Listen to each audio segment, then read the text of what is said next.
On this episode of Chase Truck Diaries, I'm going to go over some of these tire rack features that I've built for this truck. This is the second version of a tire rack that I've put on this pickup, this Chase truck, and I want to just go over some of the design features that we incorporated into this one. So the previous rack came out with solid bars here, and they stuck out about a foot or so the width of a tire behind the truck, and it was permanent, and you couldn't take that down. Well, I don't always carry tires in the back of the truck, so I needed a little more function to where I didn't have all this mass hanging off the back of the truck the whole time, taking up a bunch of distance in the back. So I wanted to build these arms that rotated when they were not in use. So the way these work, they're sleeved and they're pinned to where I can pull this pin out here and rotate the arm down and repin it 90 degrees down in order to hold the tire. And when I'm not using the tire, of course, just like it started, I can repin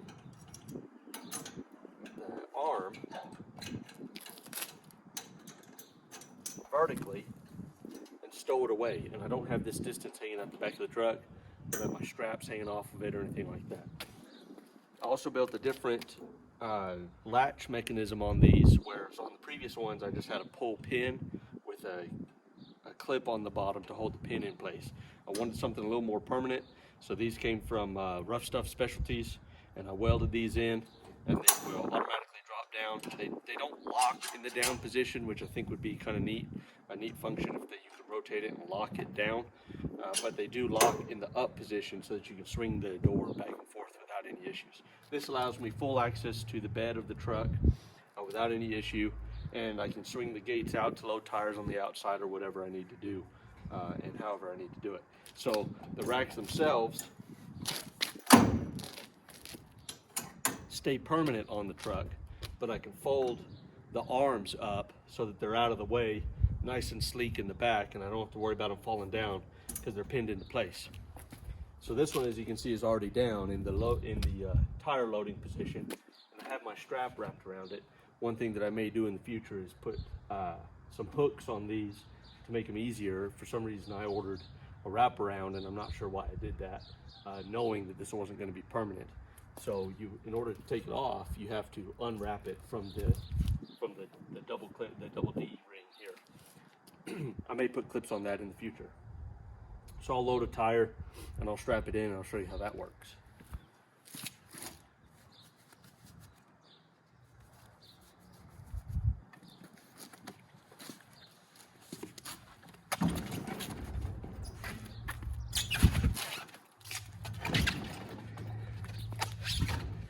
So once you get the tire sitting in place, it sits on the two arms. You can pull your strap over. Make sure it's pretty centered in place. Run your clips for your bottom straps.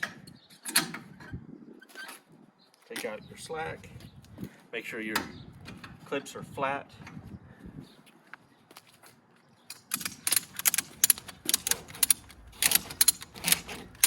And there we have it. Now these tires are ready to go.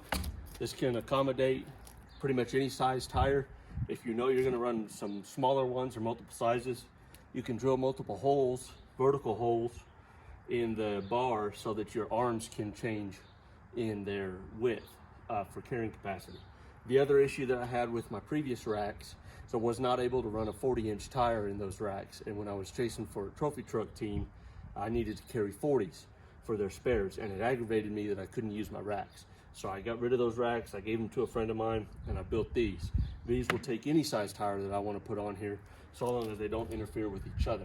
With two 37s on here, I've got plenty of room in the middle. That running a 40 on it is not going to be a big issue. And even with the tire on there, you can still swing the door out, no problem. So there you have it. On this episode of Chase Truck Diaries, these are DIY homemade tire carriers for my Chase truck. I'm Brian Blakemore. This is Tequachi Motorsports, and I appreciate y'all watching.